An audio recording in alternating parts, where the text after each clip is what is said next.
What is up? Follow, like, subscribe. Let's get this shit show going, boy.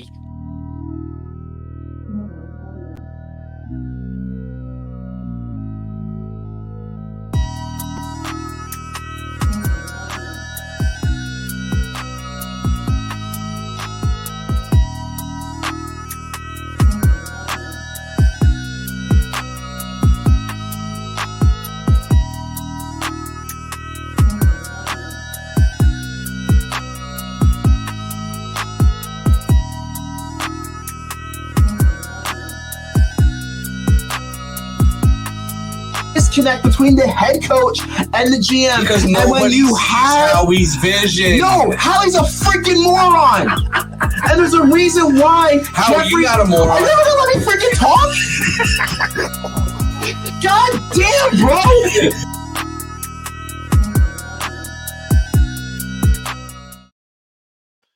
Good evening, everyone, and welcome to another edition of Birds, Beers, and BS here on the AAT Sports Network. We are your hosts, Pina, alongside myself, Eagle Jeff Warner, and we have a great show on tap for you today. Sure. We'll be discussing a little bit later on the Eagles-Broncos preview, as it's a big pivotal matchup for the Philadelphia Eagles this coming Sunday as they travel to Mile High in Denver to take on Teddy Bridgewater and the Denver Broncos. Yep. In just short moments, we will be discussing and breaking down that Eagles-Chargers heartbreaker in the city of brotherly love as Justin Herbert throws for 3 touchdown passes to lead the Los Angeles Chargers on a game-winning field goal as time expires to get the victory as the Eagles fall to 3-6 on the year. But first, we'd like to thank our sponsor of AAT, or the Birds, Beers, and BS show, Vinny's Pizza and Restaurant. Vinny's Pizza is located off of Iroquois Trail in the Old Town Shopping Center in Allentown. They are open Monday through Saturday, serving you their delicious Italian cuisine that includes pizza, pasta, sandwiches, and much more. Make sure to check out their daily and game day specials today. They are available for pickup or delivery by ordering at 610-395-2300 or visiting vinnyspizzapa.com. Again, that's 610-395-2300 or visiting vinnyspizzapa.com. Make sure to tell Caesar and Vinny that the Birds, Beers, and BS crew sent you over. Yes, sir. They'll treat you like family. But Yeah. Peanut, let's dive right into it. It was not a pretty game for the Philadelphia Eagles. A lot of some positives, some negatives. So first, I want to get your thoughts as the Eagles do lose to the Los Angeles Chargers 27-24 on a game-winning field goal. It was 29-yard field goal by Dustin Hopkins with 2 seconds left on the board, which ultimately ends the game for the Eagles as they fall to 3-6. The Chargers do improve to 5-3.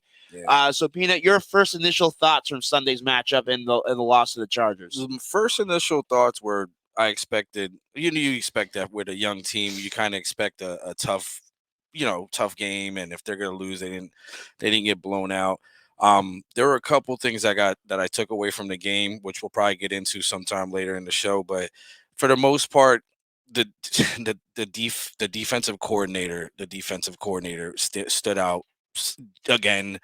We play soft, and I feel like a lot of these games that we've lost that have been close have been basically defensive play calling, and that defensive play calling probably stood out the most this game. What do you think? To your first initial point right off the bat, I'm going to have to disagree with you. Look, I understand the defense, we're struggling. We're not up to par on what we expect from this defense. Okay. But for basically everyone to wanting to hang Jonathan Gannon and put the ultimate blame on him for the Eagles' defensive woes, I kind of feel is unjustified. Like, fully. I feel everyone is giving everyone else a pass on this defense. Jonathan Gannon, I got you. I see. Jonathan Gannon, don't get me wrong. He hasn't been flawless. He's not been living up to the hype. He's not game planning well, especially in-game adjustments. The fact that we continue to play soft zone coverage, the loud open space in our zone coverage for Keenan Allen to basically pick us apart for what he did on Sunday. Absolutely. And not just him. Every team that we faced almost this year. Quarterbacks are looking like – I'm sorry. No, go ahead. No, go ahead. I mean, I think that's why I put the basis of the blame on him is look, that soft coverage is part of the reason why we're in the situation that we're in. I know he's afraid of the big playability and whatnot, but teams are eating us up. 4 yards here, 6 yards there, 5 yards there, 8 yards there. You know what I mean? You're killing the clock. You're killing the defense. Everyone's like, well, the front four aren't really doing their job. Where they're on the field so goddamn much. What do you expect from these guys? I would tend to disagree a little bit. The Eagles overall this game, offensively, were moving the football. You saw them running the football, and they're somewhat getting that identity. But on the defensive side of the football, the fact that Jonathan Gannon, I feel it's the lack of execution from the players. Okay. Because look, Gannon has been changing his defensive schemes. A couple weeks ago, he's saying he doesn't have a dime defense. We're seeing a lot more dime schemes. Right. We weren't seeing a lot of blitz packages. Where this past week, I think he had 20 or 30% of his plays were blitz packages. Right. He only could do so much with the players he has at his arsenal to try to do, and I kind of feel that he's trying his best with play calling, with what he has. They're not getting the job done. The fact that Justin Herbert went the game without getting touched. Yeah. He didn't even get touched in the game. We didn't even get a quarterback hit, let alone a sack. Nothing. His jersey was completely clean. They don't even need to wash that thing. He could just wear it to the next game. And a lot of that, I feel, is the lack of execution along on the defensive front, especially that front four. That is supposed to be the pivotal. It's the bread and butter. That's supposed to be the strength of our defense, the strength of our team. We're going to live and die by the front four and by the pass rush. And I don't want to hear that, oh, they're missing Brandon Graham, they're missing this, they're missing that. Well, they are, though. They are, but you still got to take that into account. You know what I mean? You take that into a little bit of account, right? But when we have Fletcher Cox, who keeps on running his mouth, and everyone's giving him a free pass, the dude that we were about to trade before the trade deadline. Yeah. But the fact that the matter is, his contract couldn't let him get traded. Right. We had Derek Barnett, a first-round pick. Kaka. That ain't doing crap. Yeah. We have everyone wants to blame Josh Sweat because he just got paid. And don't get me wrong, Josh Sweat has been a little bit of a letdown over the last couple of weeks. But the matter of the fact is, he's been your most consistent pass rusher, and we want to blame him? Yeah. Yeah, I see what you're saying. And look, the thing is, Justin Herbert, he's no slouch. No. He's one of the best up-and-coming quarterbacks in the National Football League. He knows how to read defense. He knows how to get rid of the ball quickly. That's exactly what he did. Which is a great job on the Chargers' part of scheming against this Eagles defense, knowing what they typically do defensively. That scheming, bro, there's no scheming. It's so fucking predictable. It is. Here's the scheme. All right, we're going to pass a lot. We're just going to dink and dunk our way to the fucking promised land. That's the problem with this defense. And I get not having like the clientele or the personnel to execute some of these plays, but for crying out fucking loud, can we at least try? Like, give it a shot. Let's see what happens. Let's go man to man on certain plays. Let's go press coverage. Let's jam the receivers at the line. Let's give them something to work with. You know what I'm saying? You're too far back. These speedy receivers are just killing us. And I'm telling you, they're not even just killing us. They're just getting open. It's like dying. It's like dying a slow death, though. Instead of like getting that one play, it's like 1,000 little needles stabbing you to death. And I'm telling you, that philosophy has to change. And look, there's part of me that would rather just take the bomb down the field than to spend 20 minutes on the drive watching these guys just bleed out on the field.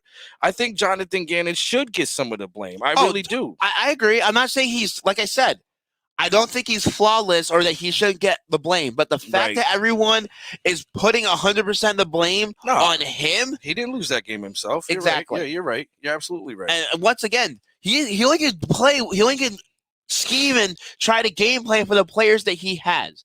And honestly, this defense is not that good. We knew that going into this season. We knew, besides the front four, which has been a disappointment, the fact that they have gone 4 of 5 games without a sack on the quarterback, and the one lonely game is against the Jared Goff and the winless Detroit Lions. Yeah. You kind of expected that. Yeah. I agree with you.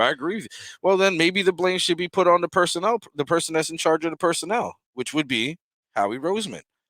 Exactly. We don't have the guys. Or maybe we don't have the guys yet. You know what I'm saying? Like, and that's the thing.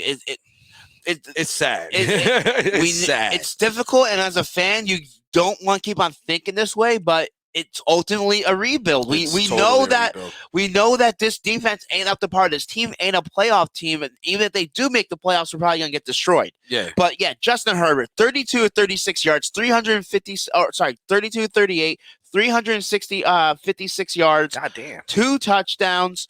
He had I think a touchdown. Yeah, he had a quarterback run for a touchdown with a QB rating of 123.2. Keenan Allen, we just had no answer for him like we brought before. 12 receptions, 104 yards. Luckily, no touchdowns there, but he was targeted 13 times. So he had 12 catches on 13 targets. Not bad. Where the hell was Darius Slay? Where the hell was Steven Nelson?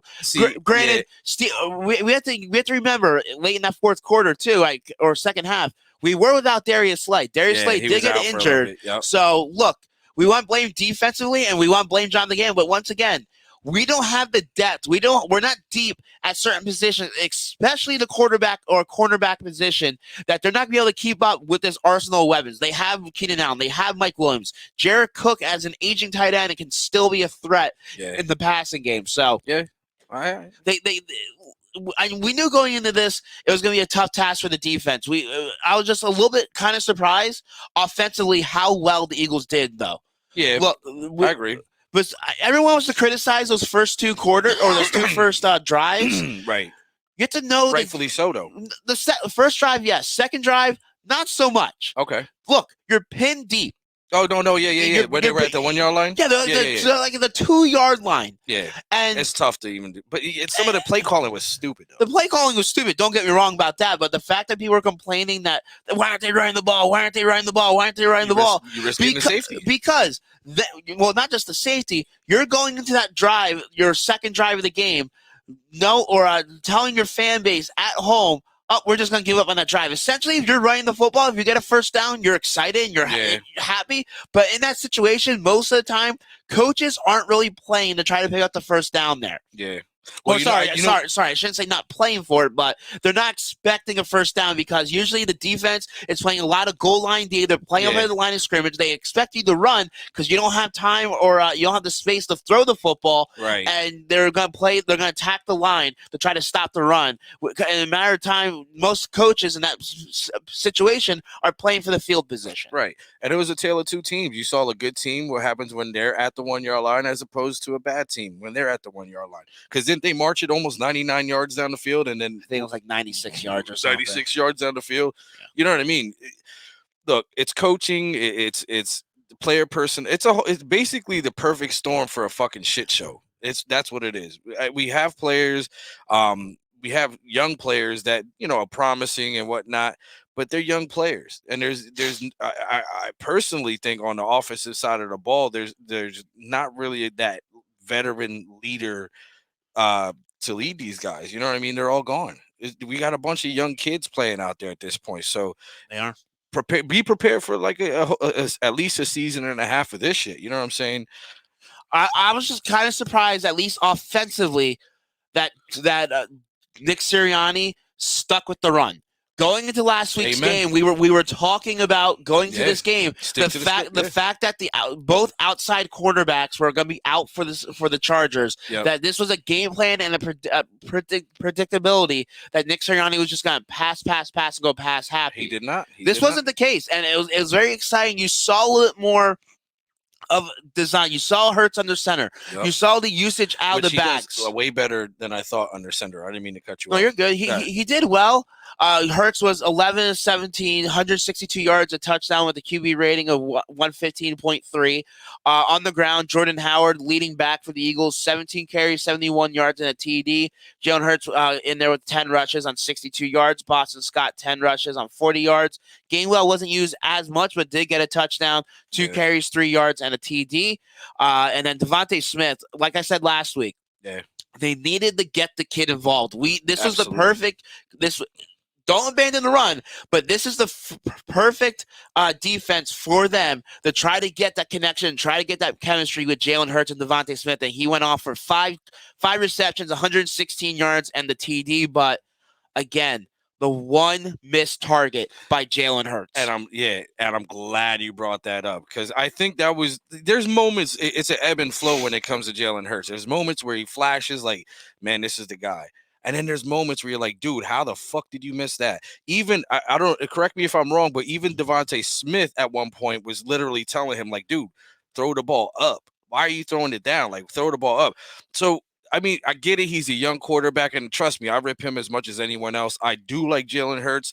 There's moments where I'm like, he's not the guy, and there's moments where I'm like, he is the guy. But that moment right there, when I seen that play and I seen that reaction from the receiver, you kind of got to hang your head a little bit, like, yo. Well, not just that, he missed Goddard on a wide open play on that one throw that I think Devontae, and that's the thing, the mechanics. Yeah, he had Devontae open in the end zone, or at least he had a cushion where he could probably deliver that football. Yeah, but the fact that it sailed, and he doesn't square his body the right way, and the way he throws and steps, his mechanics are all off. This is not something we should be seeing 9 weeks through the NFL season and a second year for a quarterback.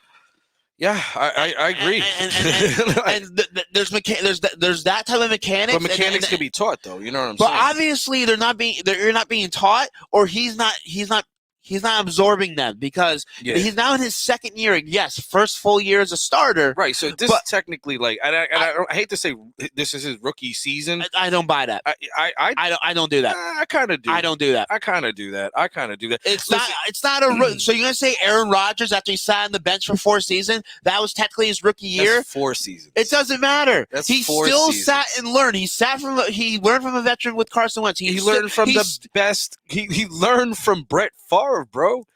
This guy learned from Carson Wentz? Look at are you getting the dynamic? Come on, the thing is, coming into the NFL, Jalen Hurts, these were some of the weaknesses that a lot of the scouts saw in him. Right. His lack of arm strength, his lack of his mechanics, the way he doesn't to adjust. So these are things that he has been showing that he does throughout his entire playing career. So you think this is it? There's no fixing Jalen Hurts in that situation? At this point, I don't think there is. Okay. And I'm maybe you're right. And I'm sad to say that, because look, on that drive, late in the fourth quarter, when they took the lead, he had heart. Yeah, he showed you his leadership. He put his body on the line. Word. He showed that fan base, and that's why it's so tough for the city of Philadelphia and this fan base to realize that Jalen Hurts is not it, because you need more from a quarterback than leadership and guts. Yeah. You need to be able to play the position, which Jalen Hurts has not shown he's been able to do efficiently and consistently. So you're saying Jalen Hurts is basically like a Tim Tebow-ish kind of quarterback? He's a little bit better than Tim Tebow. He's better than Tim Tebow. Granted, I know he's better than Tim Tebow, but what I'm saying as far as throwing. I'm talking about as far as heart and as far essentially. But basically, and you know what? I'm going to be honest with you. He's a rich man, Tim Tebow. Yeah, he's a rich man, Tim Tebow. I agree with that, because there's certain plays and certain throws where I see it and I'm like, come on, how did you miss that? Any quarterback, even maybe a second string quarterback named Gardner Minshew could have made that happen. You know what I'm saying? It's not happening. What I'm saying is, I see, and here's the thing: it's tough too, because there's part of it where if it's mechanics, you go, all right, this is something that they can coach him through. This is something, and I'm sure they are coaching him through this. Maybe that's why they didn't want to name him the starter, and that's because they keep seeing this shit over and over again. You just basically conflicted yourself. Yeah. I didn't conflict anything. You did. You went to say that while he is being taught, and maybe I was it's not asking, his fault. I asked you, do you think it's something that they can fix? You know what I'm saying? Obviously, it's not something they can fix, because he continues to make the same mistakes week after week after week. Obviously, it's not, because Howie's been spotted looking at some other girlfriends, if you know what I'm saying. Along the rest of the NFL, they were at the Pittsburgh game Thursday night scouting the quarterback Pickett. Yo, if you're a starting quarterback on a team and you see your fucking general manager out there doing that, how would that make you feel? Like, why go to the strip club when you got this stuff at home? Very much. You know what I'm saying? But I agree. There's a part of me that really wants him to succeed, but then he keeps doing the same bonehead shit. Yeah. And I'm thinking to myself, I'm like, all right, I love the replay whenever they show the replay and it's in slow motion. You're like, that guy's open, and you didn't have to boot. All you have to do is move within the pocket, move up in the pocket instead of moving out. And teams are already pushing them to the left. You know what I'm saying? They're game planning for this shit. So if you know they're game planning for it, you know what? Whatever. You'll be here for at least 3 more years, and then we'll just have some other sap who knows. Yeah. I say yes, he's still on his rookie contract, but if they don't buy into him, they have to get him off the roster. It's gonna be it's gonna be a similar situation like it was for the Arizona Cardinals with Kyler Murray and Josh Rosen. Okay. All right. Where they drafted Josh Rosen went first round though, right? Yeah, they drafted quarterbacks back-to-back years, and they moved Josh Rosen, shipped him off to Buffalo, and he flamed out. Yeah, no shit. I almost forgot his name. Sorry, Josh Rosen. But yeah, if they get a quarterback, unless they have some type of competition, then we're starting all over again. That's the thing that fucking pisses me off, man. Like, I don't want to keep starting over every fucking year. Like, part of me you know what? But that's gonna be the case because if Jalen Hurts ain't the answer, there's not a very high quarterback in this year's draft. A team might reach on one, but as far as I can't remember the last time there wasn't a top 10 quarterback projected in the first round in the draft. Maybe we can get one in the second round. But again, Lord knows we do great at that. You're in the same situation as being a quarterback factor. Exactly. So if Jalen Hurts ain't on the roster that next year, I see them going after one of the veteran quarterbacks. Yeah, I think that would probably. I think that's the only thing that would work. Even if they wanted to keep someone like Jalen Hurts on the roster, you have to go. Or at this point, if one of those quarterbacks is projected late in the first, maybe early second, they trade out or trade down, get some more compensation because we keep on talking about these first round picks. Yeah. And there's no guarantee that at least ours, as bad as we are at 3 and 6, is going to be a top 10 pick. Yeah, that's facts. Because after this week, there's a lot of shitty teams in the NFL. We play the New Orleans Saints the following week at home. We play the Giants. We play the Jets. We play the Washington football team. That's a 3 numerous times. We play the Dallas Cowboys at the end of the year, which might be a meaningless game for them at that point. They're going to sit their starters. Yeah. So we have a chance to rattle off 3 or 4 wins. So it might put us at 7 and 10. That's still only probably like a 12, 15, 16 pick. We might go 8 and 9. We don't know. It depends on the rest of the NFL pans out. We got that Dolphins first round pick though, right? Which they fucking won last night. Yeah, I know. Who would have thought that? They beat the Ravens. Who would have fucking thought that shit? So once again, and then the Colts, Carson Wentz, and that offense is starting to click. They're starting to pick up a couple wins here and there. One of those picks, I'm hoping it's the Dolphins because they got the win, but they're playing a lot of tough teams down the stretch. That has to be the one that needs to be a top 5, top 7 pick, in my opinion, for it to be a successful what they did a year ago. Yeah, I totally agree with you, 100%. But look, we can't. I don't want to keep. It's almost like we're reliving the same nightmare every fucking year now. Like I don't want to keep doing this. So maybe we have to hire the coach that can help someone like Jalen Hurts out. He's been coached his whole life. His fucking dad is a coach.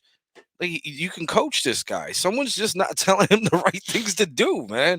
Or we're not calling the right plays for the guy to get through his progressions. I don't know. No, calling the plays has nothing to do with a quarterback going through progressions. Bad route running, yes, but we have not seen a lot of that. A lot of that is on Jalen Hurts. Yeah. It's shown on game tape and on all 22 film that these wide receivers are getting open. Yeah. It's Jalen Hurts that is not going through the progressions. He's not deciding, or he's deciding too late. Takes off. He's not making quick decisions with the football, which is what's hurting him and hurting this offense. Absolutely agree with you on that.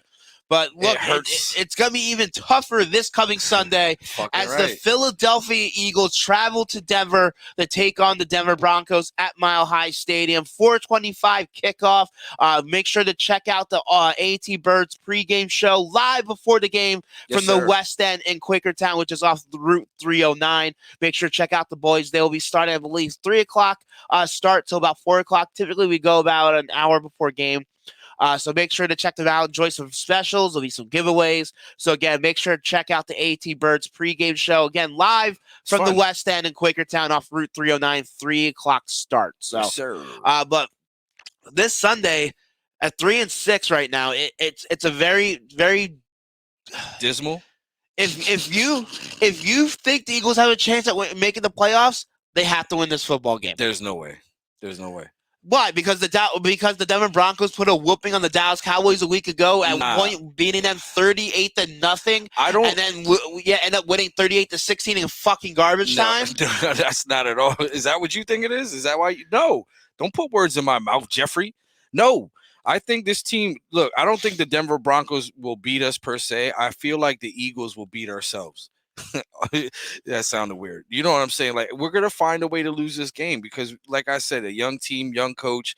I'd love to eat crow on this one, but what I've seen from this team is occasionally there's just moments in games and lapses of judgment where we tend to beat ourselves sometimes. There's games that we could have won, but because of the mistakes and penalties or turnover, whatever it may be, as a young team, we tend to beat ourselves. So I don't see us winning this game, especially in the Mile High Stadium. Different atmosphere, different air, and plus, I Yeah, a don't lot of different there. It's gonna be a lot of secondhand smoke. secondhand smoke. What's wrong with secondhand smoke, Jeffrey? Come on, man. I mean, oh, you mean I get it now. I get it now. That was a weed joke. Anyways, weed is bad. Everyone, drugs are bad. Anyways, this team will find a way to beat itself. Jalen Hurts. I don't have a lot of confidence in the guy. I love the guy, great guy, but I feel like when it's crunch time, he's great because he'll run the ball, he'll dive and all that. But like, how about you just throw a 5 yard pass, or how about you hit a receiver and stride down the field? We got guys that are fast and they're stopping to go back for a ball. I just don't see us winning this game. It's going to be a close fight. I think Bridgewater is probably going to throw for 80%, 300 yards, maybe 2 touchdowns. Who fucking knows? Because we make every quarterback look great. Instead of a quarterback factory, we're the opposite. We're like the quarterback making factory. So every team that we play, their quarterback's gonna the highlight reels is gonna be nothing but Philadelphia Eagles defense. Trust me, man. I we play scared, we play off the ball, and I don't see us winning this game at all. What do you think, Jeff? It's going to be a tough game, but both teams are a little banged up as the injury report did come in. The Philadelphia Eagles have two key players as questionable for Sunday's game, Josh Sweat and Andre Dillard. Sweat is still officially in concussion protocol, but he was a full participant in Friday's practice, which that's a good sign. He's playing. Dillard, he's a new addition to the injury report. When Nick Sirianni was asked on Friday what happened, he just said something at practice today, so he's questionable right now. He was full at practice, but questionable from what happened at practice today. He was asked, are you allowed to say anything about Dillard? He said, I'll just leave it at that. He's questionable. He was full at practice, but questionable because of something at practice. Okay. So I have no fucking clue. He probably told Gannon to suck a fart. Probably. And he's like, Dillard, that's it. But the Denver Broncos, if the Eagles are catching the Broncos on the decline, now's the time to catch them because, look, they already have two starting offensive linemen, both out for the game. Garrett Boyles, Bobby Massey, both ankle injuries, offensive tackles are out for Sunday's game. So you blitz. Doesn't mean shit. Patrick Surtain, big cornerback for them, is questionable with a knee injury. Starting defensive tackle Shelby Harris, starting wide receiver Tim Patrick, starting linebacker Malik Reed, and starting linebacker Baron Browning are all amongst the key players questionable for Sunday's game. We don't have to worry about Von Miller, so that's good. Well, yeah, he got traded. So thumbs up on that. So look, offensively, this on paper, they should fucking tear them apart. Right, on paper. And defensively, they should be dominating that offensive line. But how many times and times again this season that we go into a game talking about injuries and that the Eagles need to capitalize and take advantage of those injuries, and they fucking don't. Yeah, I totally agree with you. Whose fault is that? That's coaching, bro. That's coaching. That's not personnel. That's everyone. Coaching. That's coaching. everyone. That's coaching, man. Look. Ultimately, players have to be one to execute the game plan, and a lot of times the players aren't executing. Coaches got to get those players right. Look at Bill Belichick. Bill Belichick used to have a bunch of no names at certain points, playing great. Look, if you put your players in position to be good, they're gonna be good. And I feel like, look. If this whole thing is about accountability on players and all that, then we have to look at the source of it. Not the source of it, but like the source on the field, the play calling, putting players in position to make plays. Like, look, man, we got to be honest with ourselves, and you got to know what it is. Call a spade, and I'm telling you, look, they're NFL players. They got to the NFL for a certain reason. They do have traits. They do have strengths, and the coaches aren't bringing the best out of it. And that's flat out how I feel. Like, I know look, our linebackers are fucking caca. I know that. I get that. But they're not really being put in a good position. They shouldn't be covering receivers. You know what I'm saying? Jonathan Gannon's talking about, I didn't have a dime defense. Now he has a dime defense. I don't blitz much. Now he's blitzing much. It's almost like they're learning on the go here. You guys are fucking coaches. You guys are NFL coaches. You should know what to do. You should know where to put your players. And to be honest with you, a lot of it falls on coaching, man. Young coaches not knowing what to do and not knowing where to put their players. So shame on you, Jonathan Gannon, because a lot of people are gonna lose jobs over this shit, and you'll probably still have yours next year. You lucky fucking bastard. But yeah, what do you think the score is gonna be? What's your tally? What's your tally? Look, Teddy Bridgewater, he does not. We do not match well up against him. Hell no. As you've seen throughout the season, the Eagles do not play well against mobile quarterbacks. No. And they should, because they practice against one every fucking day. And yeah, their offensive line's banged up, which even more designs and game plans for him to break off for a lot of quarterback sneaks, a lot of design quarterback runs. He can still throw the football pretty well. Overall, he's been playing pretty well this year. He's pretty accurate on the run too. Defensively, even without all those injuries, they're still a stout defense. They're a defense that's only giving up 17 points a game. Yeah, it's gonna be tough. Regardless of all those injuries, even at 50%, Patrick Surtain is still a quality cornerback in this league. He's still a playmaker. He's still a shutdown corner, something we have not seen on our defense. Yeah. And yeah, the Denver Broncos don't have a lot of superstars offensively, but they're getting the job done. They're 5-4 in the thick of things in the AFC West. At one point, they were 3-0 and on a roll. So their special team sucks, though. Who cares how fucking because listen, if it's who cares? Maybe a blocked field goal, maybe a fucking punt return, maybe this is how we're gonna win the game. We're not gonna win the game. Our offense against their defense, our defense against their offense. We're going to need all three phases of the game to win this game. Well, absolutely. So, yeah, that's why special teams matter. So, if their special team sucks, maybe it's something that we can exploit. And maybe we get a return to win the game, or maybe we block up a field goal late in the fourth quarter. You know what I'm saying? So, fuck you, Jeff. But I'm joking. Look, they do have one of the quality running back with Melvin Gordon, who on the year is 477 yards, averaging 4.4 yards a carry and 4 touchdowns this year. Cortland Sutton, 588 yards on 41 receptions, averaging 14.3 yards a reception and 2 touchdowns. Tim Patrick, they're leading one of their starting receivers. Yeah, he's been playing well. They have Noah Fant, the tight end. So yeah, they might not have perennial all pros, but they definitely have quality of talent. Yeah, and the way our defense has been playing on trying to stop the run and against the pass, it's just a matter of time. With the amount of speed that they have, they're going to find ways to exploit our defense once again. Yeah, sure. Just throw 4-yard passes. For it's not that hard. For how stout their defense and how complicated their defensive scheme is for an offense, it's going to be difficult to score points, in my opinion. They are without their offensive coordinator, who did test positive for COVID today, so they will be without their offensive coordinator, the Broncos. But honestly, I don't think that's going to make much of a difference. I do have the Eagles losing this game, unfortunately. Yeah. It's going to be a tough battle. And last week we saw the tough battle, and I feel we're getting better and we're making progress, and we're starting to figure out the identity of what this team is offensively and defensively. Yeah. And we're getting back to that. We're getting back to those schemes that we were hoping and expecting from our coaching staff.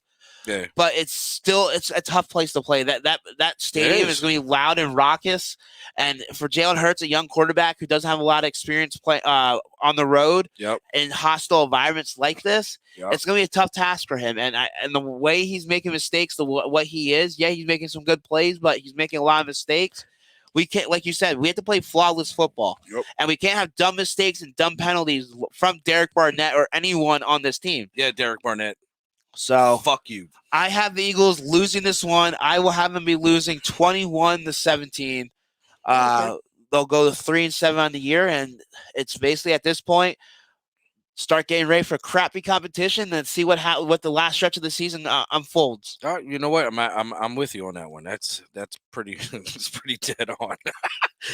My lock of the game is Hurts is going to run for over 100 yards in this game. I think he's going to his inadequate passing is going to be made up for by running. That, and mind you, this guy's going to run probably 30-40% of these dropbacks.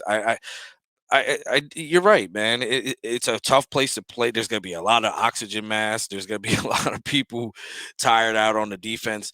And look, trying to play against this Eagles defense ain't hard, man. It's real easy. You can kill them with 1,000 needles. All you got to do is dump the ball off. That's why, look, the reason why sometimes I feel like the defensive front doesn't look so well and they're not getting to the quarterback is because quarterbacks are getting rid of the ball quick. They have, look, drop back 1, 2, 3, bam. Drop back one. Tell me anybody in this league that can tackle someone that quick.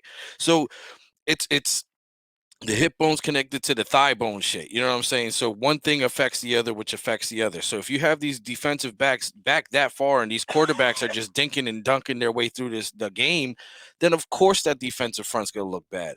They don't have time to get to the quarterback. The quarterback's getting rid of the ball quicker than they can get to the quarterback. So I'm hoping and I'm wishing that, you know, we play a little press coverage here and there. Let's make them think like, hey, this is not going to be what it's going to be all game. And if you give up a big play, you give up a big play.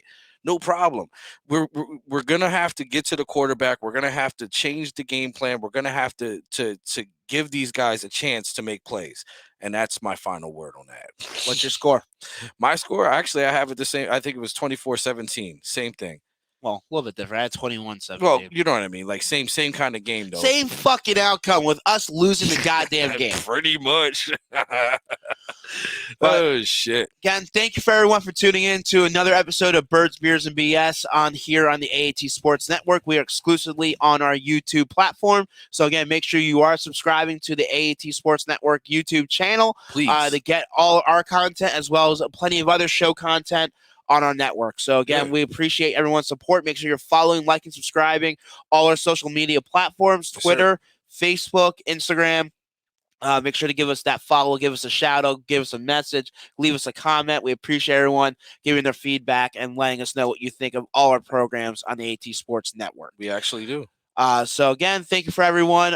We'll be back next week, maybe talking about an Eagles victory. If not, oh, fucking well. We'll be talking about the Eagles Saints preview. But we want to thank our sponsors here on Birds, Beards, and BS. I'd like to thank our sponsors, 99 Jersey. Use code ATBirds20 for 20% off discount at checkout for some kick-ass sports jerseys. I'd like to thank our friends at Manscaped. Use our code ATBirds for 20% off and free shipping. Your balls. I'm not going to do it. That's a Chip thing. My bad, Chip. Again, also make sure to check out our website, aatsportsnetwork.com, for great content. And also there's an exclusive betting offer for this weekend's games at the top of our website, the banner created by my lovely wife. Make sure to click that out. It really helps us out. And also you can have a chance to win some free money. So make sure to check that out. Also our shop at aatsportsnetwork.com/shop. Oh, you're actually wearing the fucking hat today. I'm actually wearing a hat today. I bought it.